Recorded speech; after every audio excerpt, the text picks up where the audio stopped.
communication non violente, peut-être qu'on le part un peu là, les gens vont vous regarder bizarrement. Ils disent souvent, ils vont dire, oh, t'as encore vu l'autre.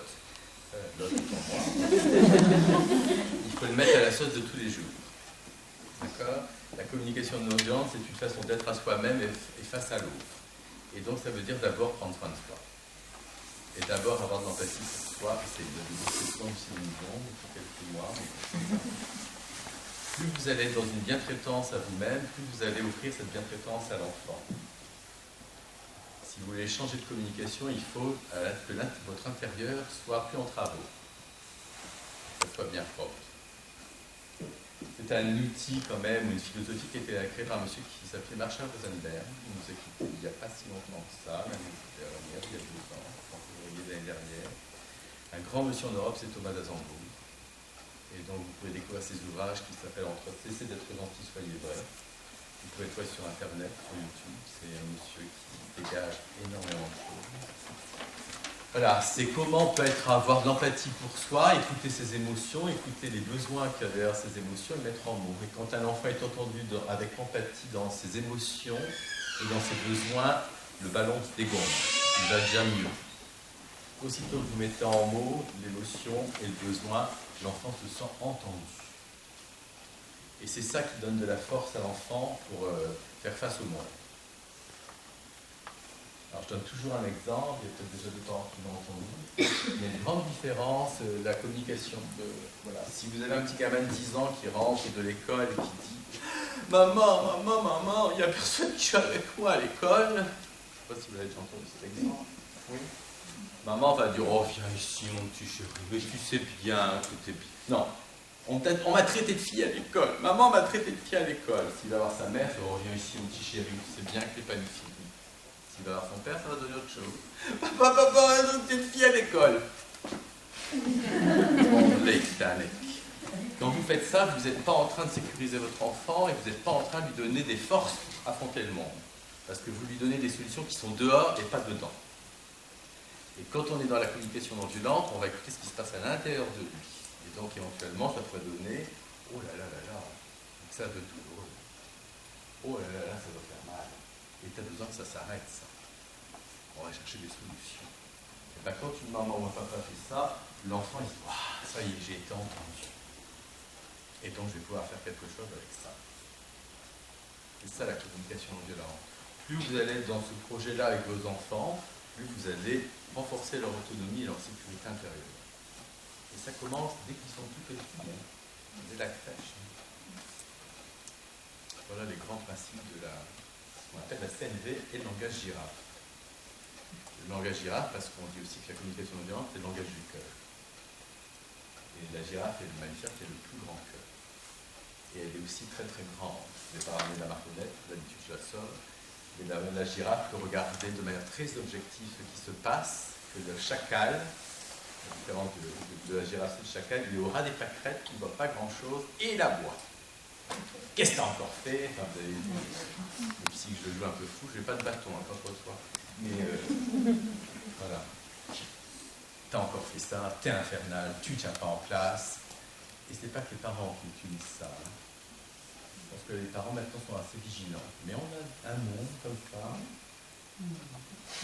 Des personnes qui travaillent dans une grande maison qui s'appelle EN, qui ne prennent pas de gants pour les parents et qui envoient des choses. Hein, peut-être des parents. En fait, on est formé à encadrer une classe. Mais encore. Ouais, mais c'est vrai que si non, mais je dis ça parce qu'il y a dans un groupe de parents, j'ai une personne qui fait sa formation, elle dit je suis lâchée. Hein. Ouais. Elle dit j'ai 2 jours dans la classe, j'ai même pas la prof avec moi, elle va dire. Bon, donc. Les jeunes maintenant, avant c'était un peu différent, même si c'était déjà pas simple, mais effectivement on n'est pas formé à tout ça. Et si on ne se forme pas tout seul, si on essaie pas de trouver, c'est compliqué. Alors après, bien sûr qu'il y a des formations dans l'atelier qu'on va mettre à la micro-crèche, ça c'est une sensibilisation, tout ça dans le principe qu'on voit. Et après, c'est une façon d'être à soi-même. Vous n'avez quelquefois pas besoin de faire des modules de formation en CNV pour comprendre et avoir un projet bien fait avec l'enfant. C'est ça, c'est une démarche. Il ne faut pas spécialement avoir le canevas de la CNV pour être bien traitant à l'enfant. Et quand on est bien traitant, on est dans un autre regard sur le tout petit. Et maintenant, la science, les neurosciences démontrent combien, quand on est dans une démarche bien traitante avec le tout petit, l'enfant fait des connexions neuronales et devient intelligent. Donc c'est prouvé par la science maintenant. Donc on n'a plus le droit, vous avez encore la culpabilité, mais on a une énorme responsabilité. C'est pour ça que quand on est dans la communication non violente, on arrête de dire que tu as fait une faute, on arrête de souligner en rouge toutes les fautes, on arrête de refaire copier 3 fois la leçon qui ne sert à rien, on arrête de mettre sur la chaise du pas gentil, on arrête de dire c'est bien et c'est pas bien, parce que quand vous dites c'est bien ou c'est pas bien, vous êtes dans le jugement, et la communication non violente n'est pas dans le jugement, elle est dans les faits. Donc vous voyez, déjà demain, arrêtez de dire en crèche, en micro-crèche, en crèche, ou je sais pas où, à un enfant, arrêtez de dire ah c'est bien, vous allez voir le boulot que ça va vous demander. On a tellement l'habitude de dire ah c'est bien, ah c'est beau. Voilà. Et ben, quand vous faites c'est bien, c'est beau, vous l'insécurisez. À la place de c'est bien, on dit quoi? Bon, on va prendre les chemins. On dit qu'on l'a vu. C'est-à-dire qu'un enfant, il a besoin d'être vu. Je crois que vous avez dit ici. C'est-à-dire que si un gamin vous ramène un dessin en matériel, ça arrive. Tiens, regarde madame, regarde madame. Ah, ben là, je vois. Hein. Je vois qu'il y a eu plein de couleurs, il y a une petite maison, une cheminée. Peut-être me dire que c'est pas une cheminée, mais bon. Ah, j'aime beaucoup. Et là, l'enfant, il dit, oh, elle m'a regardé. Elle m'a regardé. Et c'est ça que les enfants manquent, d'un regard sur eux et d'une autorité bienveillante. Les billes. Donc plus vous êtes dans ce chemin-là, plus vous trouvez les mots et la manière de dire. Et la communication violente, c'est pas que des mots aussi, hein. C'est votre gestuel. Hein. Il y a une différence entre prendre un gamin, je trouve. Bon allez, hein. D'accord. Et dire je te propose. Vous voyez, la communication violente, ça commence là aussi. Donc c'est comment vous êtes dans. C'est pour ça que c'est d'abord une relation à soi-même. Hein. Et il y a des jours, c'est plus compliqué. Parce que la communication violente, elle accepte qu'il y a des jours, c'est le bordel.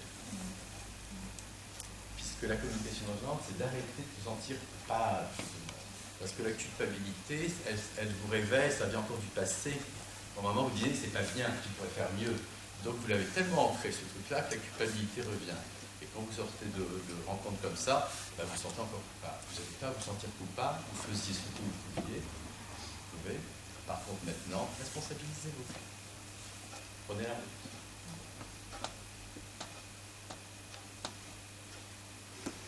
Ouais. Un peu de l'eau. Il faut faire changer aussi les mentalités. Alors ceux qui sont là sont peut-être certainement convaincus. Mais autour de nous, on a tous des gens qui ont adhéré. Les gens qui nous sortent, on a tous connu ça. On n'est pas morts. Ils ne veulent pas faire tuer personne. Exactement. C'est faux. Moi, je disais à une maman, il faut être fort dans ce que vous défendez. Quand on dit à une maman, il a été mis au point dans la classe, et ben, il faut être très sûr que ça, c'est plus possible. Et qu'une maman doit dire, ça, je ne veux plus. Vous arrêtez tout de suite. Mais on n'est vraiment pas sûr, parce que c'est un chemin à faire qu'on a tous ici à faire. Parce qu'on n'est pas si persuadé que ça. Moi, je suis persuadé que c'est pas à faire. On le sait maintenant. Donc, quand vous avez une institut qui dit, ah, j'arrive pas à faire, il a appris sur la chaise du pas gentil, mais une méchante dans le coin, une maman est tout à fait en droit de dire, ça, vous arrêtez tout de suite. Alors, après, je ne dis pas que la relation. Bon, on a à protéger les enfants, je suis désolé. Et on peut réfléchir avec l'ensemble de l'équipe d'enseignants, de la crèche. On ne va pas faire procès, il y a des instituts formidables. Hein. Et il y a des crèches où on met la chaise du pas gentil. Ça existe. Et des chaises. Parce qu'on vous enfonce bien le clou en plus. Hein, parce que je l'ai déjà dit, hein, le super nanny, elle la met sur la chaise du pas gentil. Et la super nanny, elle l'enferme dans la chambre. Hein. Donc les parents, ils regardent ça. Ils ne regardaient pas cette émission, c'est terrible. Il n'y a pas de respect de l'enfant. Hein. Pas du tout. Donc c'est un chemin et c'est un travail. Un énorme travail. On n'empêche que s'il y a un souci avec un enseignant comme ça, moi je suis enseignante et voilà, donc j'ai pas de souci là parce que j'ai bien, voilà. J'ai connu, j'ai fait. Ben bien sûr, je ne fais plus. Ce qu'on peut. Parce que j'évolue avec tout ça, avec tout ce que je vis maintenant. Mais si on rencontre ce souci-là de choses qui ne me plaisent pas, il y a sûrement des moyens de l'amener à l'enseignement pour que ce soit Avec bien. les traitants. Oui, mais comment? Parce que c'est pas évident, il y a des gens qui sont... Je comprends, j'entends que mon enfant me pose souci dans la classe. J'aimerais bien qu'on réfléchisse ensemble. Et peut-être avec toute l'équipe d'enseignants sur qu'est-ce qu'on fait avec ces comportements qui sont dérangeants. Il n'y a pas peut-être une réunion déclenchée avec l'équipe d'enseignants sur comment on punit, s'il y a puni, quelles sanctions on pose. Peut-être que ça peut ouvrir l'échange.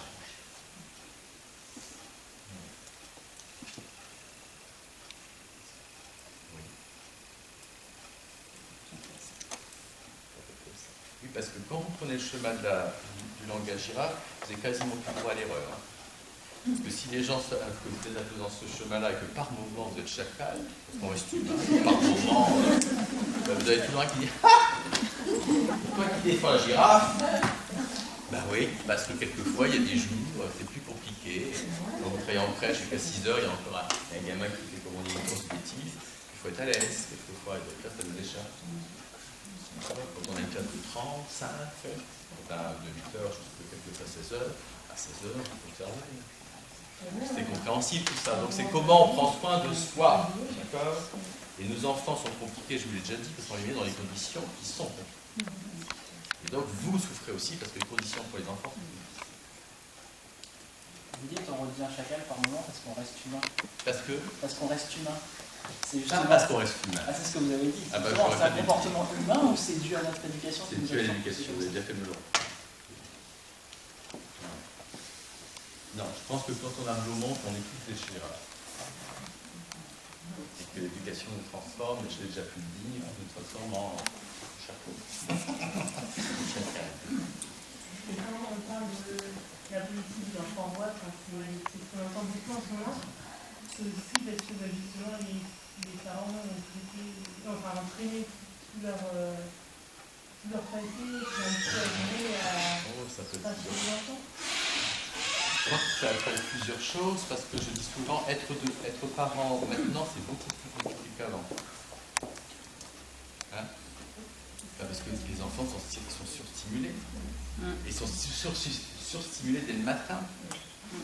C'est-à-dire que le matin, moi quand je me réveille, quand j'étais petit, j'avais un petit point. Maintenant, vous avez le paquet de céréales rouges, le paquet de céréales vertes, le paquet de céréales je ne sais pas comment, le gamin, il ne sait plus. Et donc il est frustré, il est en état de stress, et donc après il faut gérer l'état de stress. La télé, les ordinateurs, surstimuler plein de choses, et donc tout ça fait que l'enfant est beaucoup plus difficile. Et donc les parents perdent pied par rapport au comportement, je l'ai déjà pu le dire, c'est-à-dire que les comportements de stress, à l'enfant ça déborde. Et les parents ne savent pas quoi faire. Parce qu'ils n'ont pas vu, parce que globalement c'est plutôt une éducation comme ça. Et que beaucoup de parents ne veulent plus faire ça. Parce qu'on sait que ça ne marche pas. Donc il y a un passage qui est compliqué. Je me rappelle d'un papa, je vais donner cet exemple-là. Un père qui a comme ça, qui a eu un système à la maison très dans l'autorité, qui a connu l'internat, l'école militaire, donc il faut s'imaginer, la règle c'est important, il y a une petite fille de 2 ans et demi, qui met bien à l'épreuve le papa.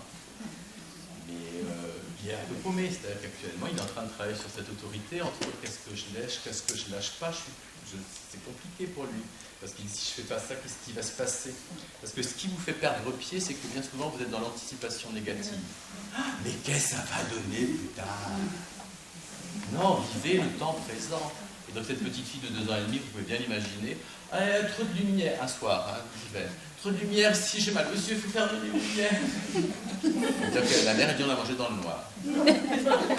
Parce que le père, il ne savait pas s'il devait dire oui ou non. Ouais, il y a des extrêmes comme ça. Voilà. Être dans la bientraitance, être dans la bientraitance, j'ai déjà dit, je le redis, c'est tes besoins en tant qu'enfant, mes besoins en tant que parent, les besoins de la famille. Parce qu'il y a des parents qui sont dans une idée de bientraitance et ça prend cette tournure-là, parce qu'ils sont peu centrés sur les besoins de l'enfant. C'est une catastrophe. Oui, donc là, l'histoire avec les papiers pénals, c'est aussi aux parents à savoir ce qu'ils doivent imposer à leur enfant. Éventuellement, voilà, c'est un choix entre les trois. Vous prenez le risque, choisi, d'accord. Il y aura peut-être une crise et vous accompagnez la crise. Et si un gamin vous fait une crise pour 3 paquets de céréales, vous pouvez dire qu'il a une accumulation de stress depuis bien longtemps. Vous avez des enfants qui se réveillent le matin, ils sont déjà stressés. Parce que je pense qu'il est quand même important de proposer du choix, mais Oui, bien peut-être un sûr. choix limité.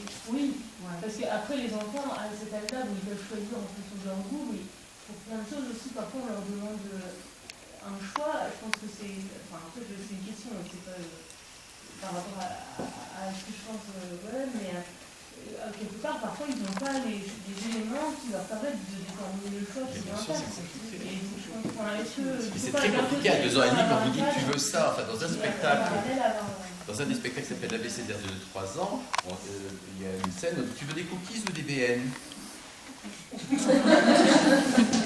Le gars de 2 ans, il ne sait pas. C'est trop compliqué. Il veut les deux. On lui demande de choisir. Et choisir, ça veut dire que si je choisis ça, je dis non à ça. Même nous, en tant qu'adultes, c'est compliqué. On voudrait que lui soit parfait. C'est pas possible. Alors, soit vous le faites et ça va être compliqué, soit vous dites je vous propose que les BN c'est maintenant. Mais c'est comment, il n'y a pas de recette, c'est comment je suis présent dans la relation. Alors, et la méditation, parce qu'on en parle beaucoup, elle vous aide à ça. Hein. Et vous êtes aussi débordant en tant que parent, parce que le monde va vite. Et si vous preniez un temps de silence, rien que pour vous en tant que parent, 10 minutes par jour, vous seriez beaucoup plus à l'aise dans votre fonction par enfant. Et même pour les enfants. Alors ça se fait dans certaines écoles maintenant, il y a des méditations, mais oui, c'est pour eux aussi ça. Ou la sophrologie ou des choses de ce type-là. Donc non, les enfants ne sont pas plus compliqués qu'avant parce qu'on entend des choses pareilles. C'est pas plus compliqué sauf qu'ils sont plus stressés. Et les parents ne savent pas quoi faire avec ça. Parce que quand vous faisiez une prise quand vous étiez petit, c'était dans ta chambre. Et donc en tant que parent, vous dites bon, j'ai pas envie de faire ça parce qu'à la limite ça m'arrive, ça va être trop chier. Alors quand vous avez des gens dans le magasin qui sont en train de dire faites quelque chose, ben, les vieilles méthodes reviennent très très vite. Hein. Et ça marche. Sauf que la grande question, et une maman disait ça hier soir avec beaucoup de finesse et d'émotion, elle dit mais moi, elle dit avec mes parents, ils ne comprennent pas du tout. Elle dit on est des fous pour les parents. Parce que ça a été une éducation comme ça, mais elle dit je m'en fous. Mais bien sûr que ça marche de gueuler, l'enfant va se mettre au carreau. Mais il faut se poser dans l'éducation, si l'éducation il y a, qu'est-ce qu'on veut que nos enfants deviennent plus tard? Et c'est ça votre projet. Est-ce que je voulais qu'ils se soumettent, et ça marche, mais qu'est-ce que vous voulez construire comme adulte? C'est ça la vraie question. Donc il faut vraiment se poser des questions sur comment je veux faire. La bienveillance des ados des enfants. Oui, j'ai mal compris. La bienveillance des adolescents vous a bien dit. Et c'est comment vous avez toujours avoir avec vous un adolescent qui rentre, je sais pas, vous êtes chez vous et votre ado il rentre. Ça va mon chéri? Ouais, ça va, prends pas la tête! D'accord? Si vous êtes à l'aise dans vos baskets, vous allez dire, oh là, ça ne devient pas possible. Et vous êtes bien avec ça. Par contre, si vous n'êtes pas bien dans les baskets, ça va tout de suite prendre la tournure parce que la croyance va arriver en disant un adolescent ne doit pas me parler comme ça, je l'ai tellement entendu, je dois me faire respecter, je dois avoir le pouvoir. Dis comment tu parles à ta mère!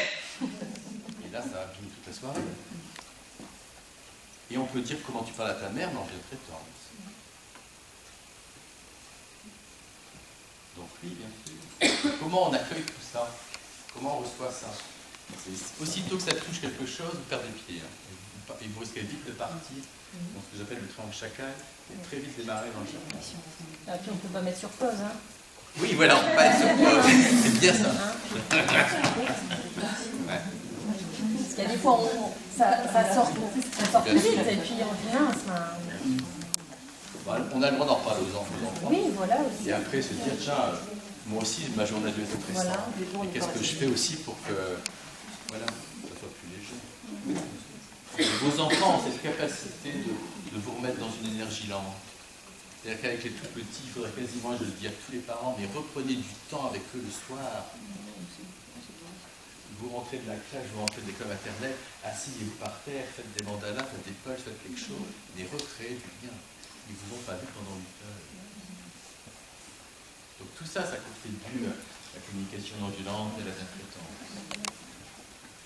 Donc les adolescents, c'est pareil, c'est à voir avec vous. Et la bientraitance met des limites. Hein.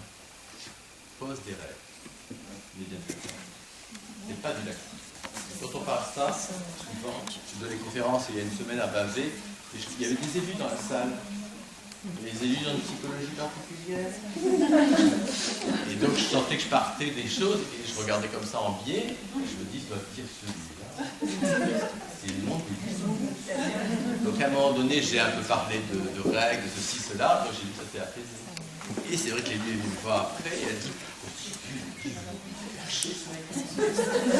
mais elle a entendu d'autres discours qui étaient que la bientraitance n'est pas du laxisme. Donc elle a eu. Parce que dans la bientraitance, c'est plein de finesse, vous savez, c'est comme cet exemple d'une maman, sa petite fille de 2 ans et demi qui a des problèmes de sommeil, et donc qui se réveille toute la nuit. Elle fait apport de ses parents, je ne sais pas dormir, je ne pas dormir. La mère qui se réveille, bon les mères, bah, j'ai plus faire de dos, non je veux dormir et je suis tout seul et toi t'as quelqu'un avec toi. C'est mignon, hein. Il n'y a rien de tel pour faire craquer la mère. Hein. Et c'est là qu'on est plus dans l'écoute bienveillante. C'est-à-dire, elle fait toi, t'as quelqu'un. Oh, ma petite chérie. Allez, viens avec nous. Non, quand on est bien traitant et qu'on a un enfant de 2 ans et demi qui dit ça, ben oui. Eh oui, moi j'ai quelqu'un qui dort avec moi. Et toi, à 18 ans, voire plus tard, tu auras quelqu'un qui sera formidable. Alors, c'est ça aussi être bien traitant. C'est poser le cadre. Et c'est dire, oui, c'est vrai, tu dis une vérité là. Et c'est pas, oh non, on peut être dans la vie, et c'est bienveillant. On lui dit en même temps, bah oui, c'est la vie de l'adulte, toi t'es encore petite fille, plus tard tu rencontreras quelqu'un. Et bien il y a des gens qui craquent. Et c'est pas violent de faire ça.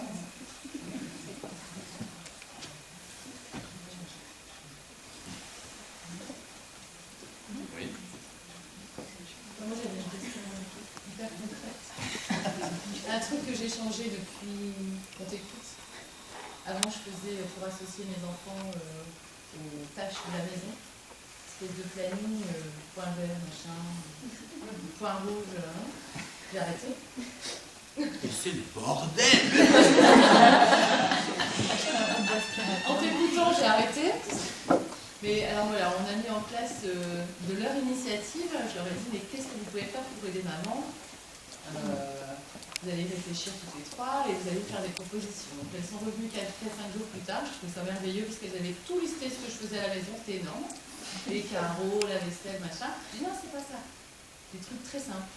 Donc on en est arrivé, on va dire, à les 3 familles. Il y avait les animaux, il y avait la maison, puis après un petit truc à la ferme. Alors, elles ont déterminé une semaine chacune, à tour de rôle.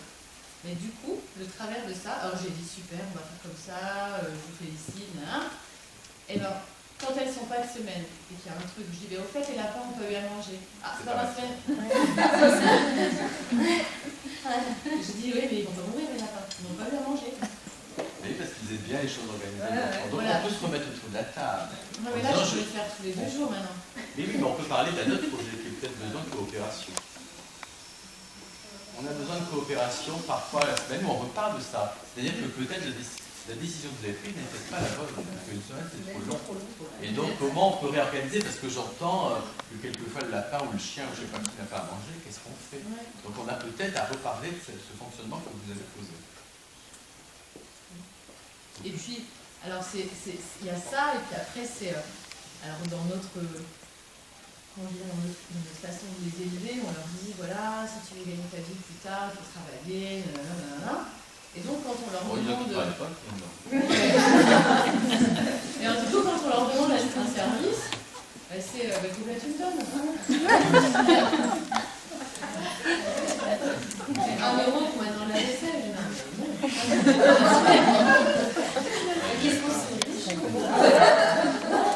mais alors on fait quoi avec ça? Ah bon, faut jouer, c'est-à-dire que la prochaine fois, quand votre fille dit maman, tu peux regarder si c'est bon, 1 euro. Ah ouais, et ça aussi est dans la bientraitance, c'est l'humour, la girafe a de l'humour. Donc, maman, tu peux vérifier si c'est bon, 1,50 €.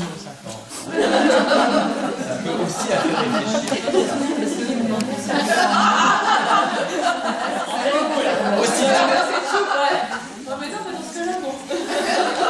c'est aussitôt qu'il y a une accroche qui touche quelque chose chez vous, ce que j'appelle un poids-fait, qui fait qu'on parle à main, qu'on vérifie, qu'on ne sait pas quoi répondre. Mais oui, le lave-vaisselle, 1 euro. Ah, je pense qu'il faut qu'on reparle alors, je me suis mal exprimé. On va en reparler. Ça, c'est du domaine de la coopération de la famille. Mais oui, il faut en parler.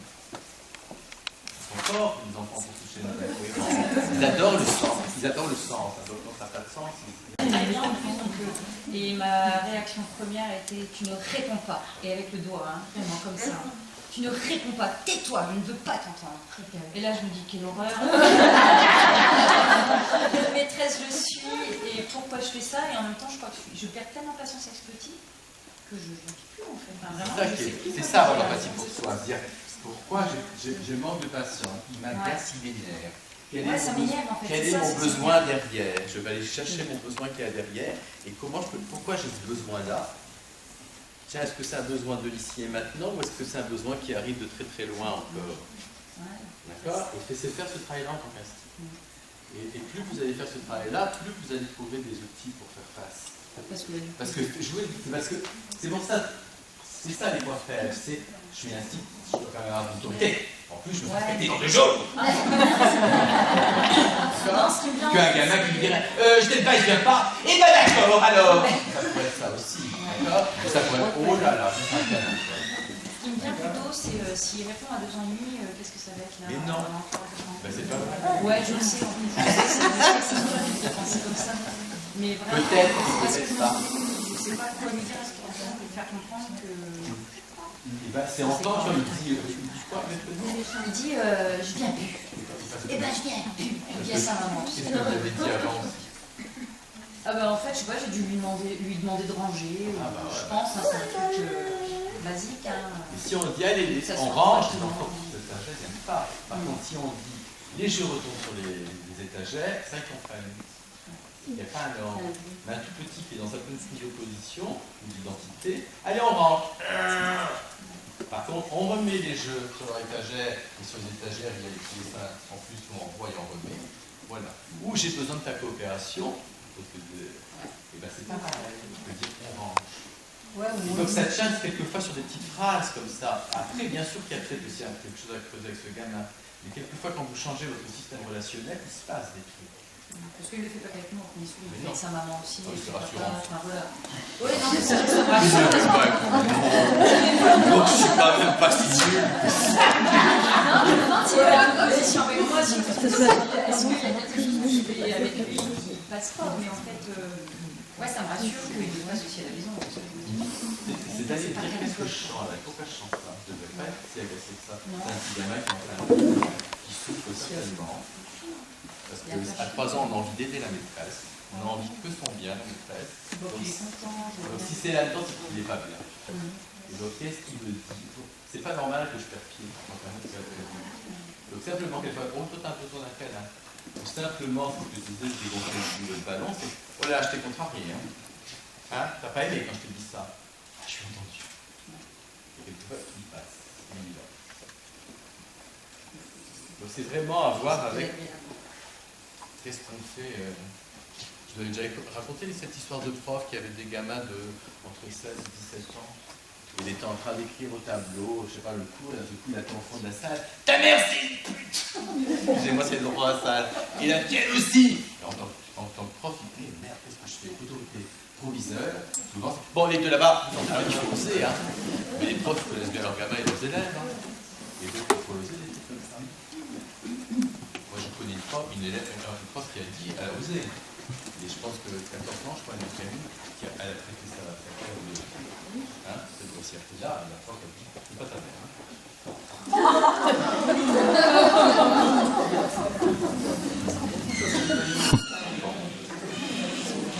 Parce que, non, mais ça voulait dire que ça, tu prends ta agressivité, je peux pas sortir toute la colère sur ma mère, je te la sors à toi.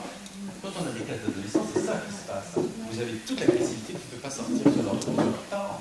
Vous êtes le transfert final de la loi et tout ça. Donc si vous n'êtes pas à l'aise avec le basket, vous ne comprenez pas tout ça, vous perdez des pieds.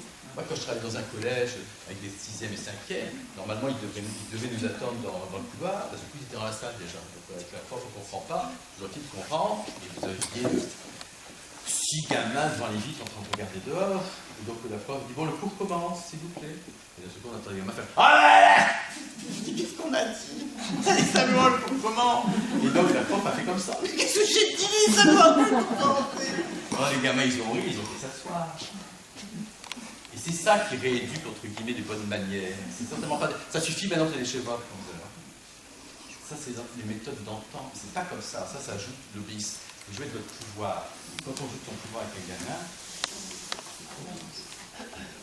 Ça m'interpelle beaucoup ce que vous dites, parce que le pouvoir, moi, je suis vachement inquiète du statut d'adulte par rapport à l'enfant. Parce que pour moi, on n'a aucun pouvoir par rapport à l'enfant et on est au même niveau. Et en fait, on se permet de faire des choses, de leur dire des choses qu'on ne se permettrait pas de faire à un adulte. D'ailleurs, la loi française ne dit pas si on tape son mari ou sa femme, je crois qu'on a le droit de taper les enfants. Donc, je trouve ça incroyable. Et des fois, je me dis, même un enfant qui va, vous invitez quelqu'un, il va renverser un verre à la maison, vous allez le ramasser, vous dites rien, c'est un gamin, vous allez dire, qu'est-ce que tu fais encore, Et je trouve que c'est quand même très dérangeant de voir la position que nous on peut avoir par rapport à eux, et toujours se sentir au-dessus d'eux, alors que c'est beaucoup plus. C'est eux qui nous apprennent la vie, et qui ont les clés de l'humanité par rapport à nous. André Stern, qui est venu par avec, j'ai rencontré la dernière fois, qui est venu faire une conférence, donnait un exemple, il dit on est pas comme ça, il prend l'exemple. Bon, maintenant ça suffit, hein.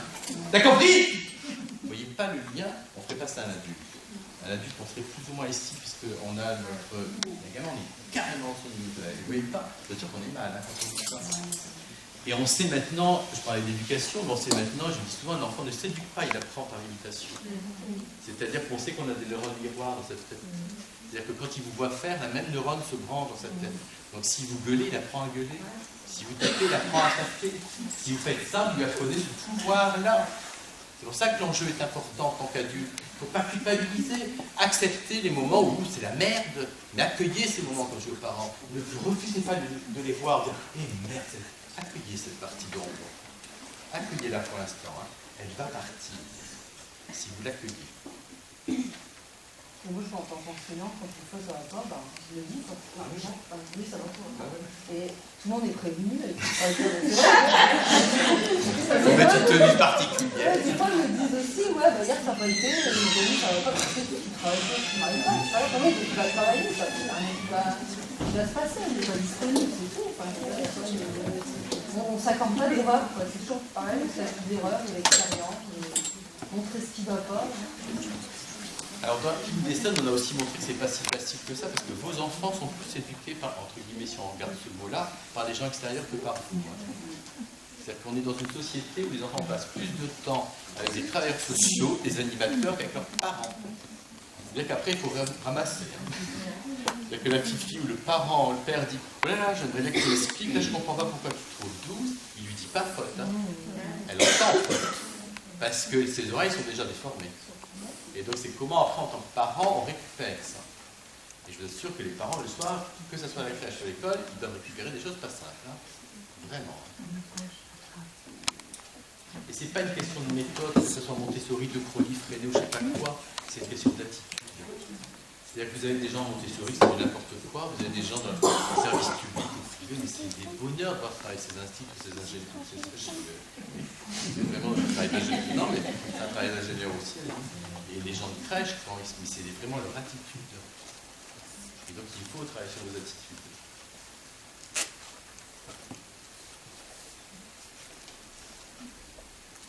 Dans quel boulot? Une petite question un peu personnelle. Mon petit garçon. Sortez alors. Non, sortez. Mais c'est plus personnel parce que ça touche mon enfant qui me dit aujourd'hui, maman, j'ai pas eu de bâton. Et en fait, moi je n'aime pas ce principe de bâton parce que c'est comportement, voilà, ça me plaît pas. Ouais, c'est ça. Et en fait, je juge pas, hein, parce que voilà, chacun gère comme il veut sa classe, comme il peut, surtout avec ses billes. Mais moi je voudrais pouvoir répondre à mon enfant, j'en ai rien à faire des bâtons, je m'en fous. Si tu savais à quel point je me fiche que tu aies eu un bâton ou pas, le principal c'est que tu sois heureux. Mais là je lui dis pas. Il a été contrarié avec cette idée? Tu es content avec cette idée? Ça peut écouter son émotion. Parce qu'en fait, il est content de nous dire aujourd'hui, j'ai pas eu de bâton, maman. Donc je m'en fiche en fait. Ouais, je suis content pour lui, c'est bien, mais c'est pas que je m'en fiche. Mais donc on peut parler, mais t'as l'air content de ça. Ouais. Mais il y a des gamins qui sont contents de dire j'ai eu un bon point. Ouais, oui. Parce que ça revient aussi. Donc c'est comment on parle de ça. Comment on parle de ça. Et après, on ouvre peut-être le débat avec la détresse. Parce que ça sert à rien s'il y a un mauvais comportement, un bâton, ça éduque quoi? Vous vous voyez des scènes comme ça, ou des petits loulous. Enfin, moi, j'accompagne un stagiaire au JE actuellement, il dit, mais je ne peux plus de cette crèche, je ne peux plus. Des enfants de crèche, vous imaginez, c'est encore petit qu'avec un maternel, où on les exclut, où on lui dit, allez, tu réfléchis, il y a 18 mois.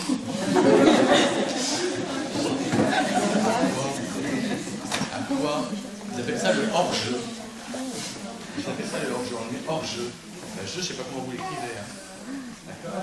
Bien sûr que je vous l'ai déjà dit qu'on peut asseoir un enfant à côté de la maîtresse à l'école, mais c'est la manière de le dire. Et en crèche aussi. C'est-à-dire qu'on va dire plutôt, oh là là, assis-toi là, hein, parce que ça va être compliqué la classe. Hein. Et là, on n'abîme pas l'estime de soi. Mais aussitôt qu'on dit, bon, tu t'es là, hein, et t'es un vilain, hein, et tu devrais réfléchir à ce que tu as fait, là, on est en train de fragiliser cette fleur d'estime de soi, c'est une catastrophe. Mais comme on a été un peu élevé là-dedans, et ben on trouve que c'est normal. Et on pourrait faire l'histoire de bâton, là, vous cherchez une solution. On n'ose pas. Oui, mais bon. Si on pouvait réfléchir, ça les fait réfléchir en rien. Moi, j'avais appris à mon fils qu'un bâton, ça pouvait faire mal, faire attention, ne pas faire mal aux autres enfants. Et la maîtresse, donc il a 3 ans, la maîtresse, quand elle lui a dit qu'elle lui mettait un bâton, il lui a répondu que si elle lui mettait un bâton, il lui donnait un coup de pied. Donc maintenant, mais on parle pas comme ça, maîtresse, hein? Non, maintenant, elle a revu un peu la situation, elle met des traits maintenant. On parle plus de bâton. Et je vous avais déjà expliqué cette histoire. Non, je me cache. Si vous allez voir quelque chose, mais enfin imaginez un petit gamin qui vient me voir, il dit je veux plus aller à l'école. La mère dit on n'arrive plus à le mettre à l'école. Et ce gamin, il ne voulait pas à l'école parce qu'il me dit elle va me respecter. Ben, je dis tu te cherches à d'où qu'elle va te respecter toi? Alors il m'explique, je sais pas, il explique que, il dit bah voilà, imaginez la classe avec les tables comme ça, d'accord? Il dit bah elle a respecté Thibaut, elle a respecté Ahmed, elle a respecté Sophie, elle a respecté Sidonie, c'est la tout. Parce qu'un gamin il a besoin de comprendre le sens, et donc là elle crie. C'est quoi le sens? Ah bah ça je suis là. Je vous assure qu'il y a des petits enfants de 2 ans et demi, la dernière fois, une petite enfant de 2 ans et demi, elle dit ah la maîtresse elle crie tout le temps, je suis fatiguée. 2 ans et demi. Ah oui, mais là, vous aurez pas. Ouais, mais j'étais. Mais non, mais le système est aussi pas aidant pour les enseignants. Vous savez, le système qui n'est pas aidant, l'inspection qui arrive, c'est un système très infantilisant. Qu'on donne l'autonomie au directeur d'école qui gère leur truc. Et quand c'est l'inverse, c'est l'enfant qui fait tout le temps et c'est lui qui a mal aux oreilles. Ah oui, aussi, ça m'arrive aussi. On vérifie s'il a rien aux oreilles. Moins fort ou... On va vérifier s'il a rien aux oreilles déjà. S'il parle fort, c'est qu'il a peut-être quelque chose d'oreille. On vérifie d'abord au niveau physique. Pas parce que vous avez des filles à nous, moi j'ai expliqué ça une fois à une assise, elle dit je n'en peux plus avec ce petit gamin, il crie maîtresse. Je suis là. D'accord? Je dis à la maîtresse, je vais t'expliquer comment ça marche. C'est un petit gamin que quand il sortait de 6 ans, quand il sortait de 11h30 de l'école, il arrivait en bas de l'immeuble. Papa! Paquet de chips. D'accord? Donc voilà, il avait ses paquets de chips pour manger le midi et pouvait partir à l'école à 1h30. Et dans cette famille, ça criait. Quand j'étais dans la famille, c'est bon alors! Donc, ça ne veut pas dire qu'il faut laisser faire, mais c'est comment on accompagne. Mais vous voyez bien quelle violence, c'est un seul coup, on dit à l'enfant, mais enfin, comment tu parles? Tu es toujours en train de crier. J'ai ce petit loup qui a 6 ans qui dit, bah, merde, c'est comme ça qu'on parle à ma maison. Quand vous avez un enfant en crèche, quand vous avez un enfant à l'école maternelle qui est toujours en train de taper, que la maîtresse crie à la maison, on ne peut pas ici. C'est interdit. C'est interdit. Qu'est-ce que cette femme dit? Parce que s'il voit sa mère en train de se faire tabasser, qu'est-ce qu'il fait avec ça? C'est interdit. Alors, qu'est-ce qu'on veut? Qu'est-ce qu'il y a pas? On va plutôt se centrer sur ça en disant, c'est-à-dire que s'il tape, ça dépend pourquoi il a tapé. Et éventuellement, on va dire la main et on va dire, ici, on ne règle pas nos conflits comme ça. Ici, on ne règle pas nos conflits comme ça. D'accord? J'ai entendu qu'il s'est passé ça, elle t'a pris ton jouet. Ok, tu vas le récupérer, mais ici, on ne règle pas ça. Je suis pas d'accord. Positionnez-vous, c'est-à-dire que l'interdit de la loi sociétale ne s'acquiert que quand ils ont face à eux des adultes qui disent cette loi. Quand on dit un tout petit c'est interdit, Par contre, je ne suis pas d'accord, je suis aussi porteur de cette loi en tant qu'adulte, et je suis OK avec cette loi qui dit qu'on ne peut pas taper, je te dis ça, c'est pas possible. Et après, l'interdit arrive. Après, il y a des enfants qui jouent toujours à la bagarre aussi. Bien sûr. Donc c'est pas évident quand on a des petits avec des cousins plus grands. Mais jouer, c'est différent encore. Si Oui, c'est mais un petit de 3 ans qui a des cousins qui ont 5, 7, 9 ans qui jouent à la bagarre, mais les petits avec les grands, il ne comprend pas que pour lui c'est différent. comment on met en mots tout ça, qu'on accompagne tout ça et qu'on... Non, mais c'est sûr.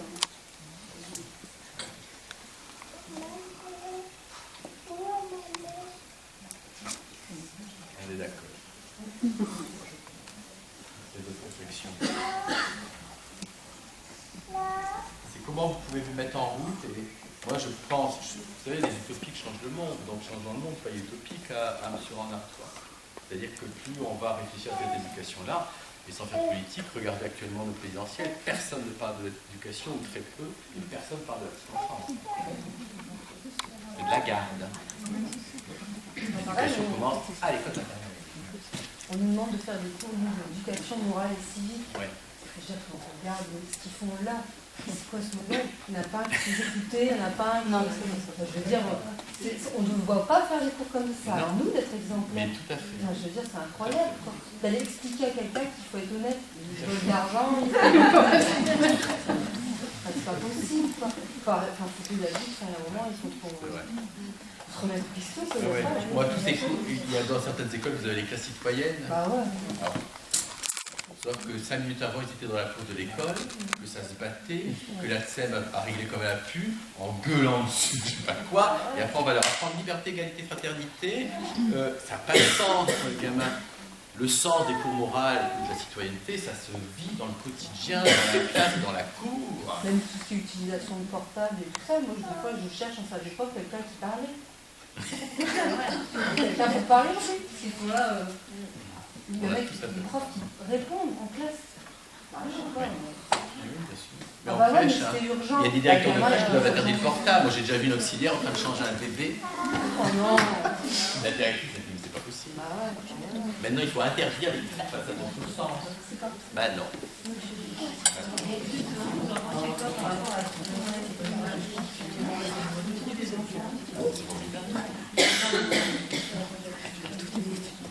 Vous avez peur de quoi?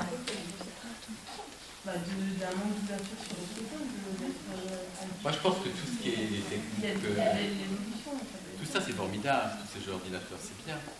Le problème, c'est quand ils s'enferment dedans. Et la question, c'est pourquoi nos enfants s'enferment là-dedans? Parce qu'on leur montre un truc qui est pas gay. Si on leur montrait un monde où les gens passent, échangent, ils créent ce monde virtuel. Donc c'est pas gênant en soi qui se branche. Mais s'il est trop dedans, ça veut peut-être dire que le monde familial qu'on lui montre, il n'aime pas. Il faut poser le problème autrement.